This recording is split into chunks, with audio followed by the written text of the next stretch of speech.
Hi partner, golden tip 7. At the time of dissolution of firm, PQR, asset in the balance sheet, okay. Asset கொடுத்துருக்காங்க, book value, realized value. இப்போ என்ன question பாரு, the amount debited to realization account for realization expenses. Realization expenses வரும்போது firm தான் அதை ஏற்றுக்கணும்.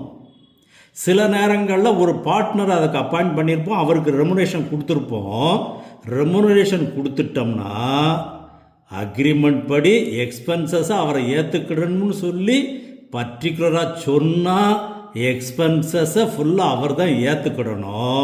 அப்போ அவருக்கு எவ்வளோ ரெமுனரேஷனோ அதை மட்டும் கொடுத்து கணக்கை முடிச்சிடணும். இல்லை ரெமுனரேஷன் கொடுத்துருக்குறோம் அப்படிங்கிறத மட்டும் சொன்னால் ரெமுனரேஷனும் ரியலைசேஷன் எக்ஸ்பென்சஸ் தான். அதுபோக எக்ஸ்பென்சஸ் எது வந்தாலும் அதுவும் ரியலைசேஷன் எக்ஸ்பென்சஸ் தான். இப்போ என்ன சொல்கிறாங்க பாரு, R was appointed to realise the asset, okay. R was to receive 5% commission on the rate of asset except cash. இப்போ ரேட் ஆஃப் அசெட்னா புக் வேல்யூவா ரியலைஸ்டு வேல்யூவா, இதை கவனமாக செய்ய வேண்டியது.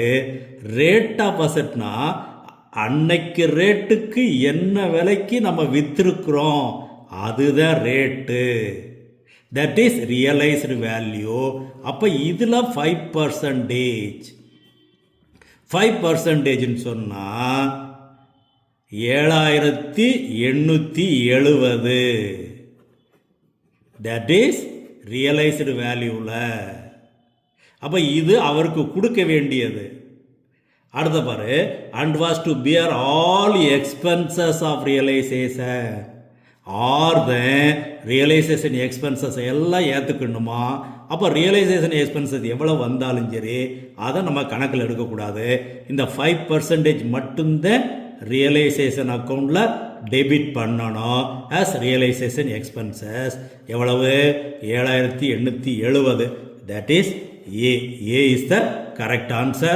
இது கோல்டன் பாயிண்ட் 8ல தெளிவாக டிஸ்கஸ் பண்ணியிருக்கோம், பார்த்துக்கோ. Okay, I like you partner.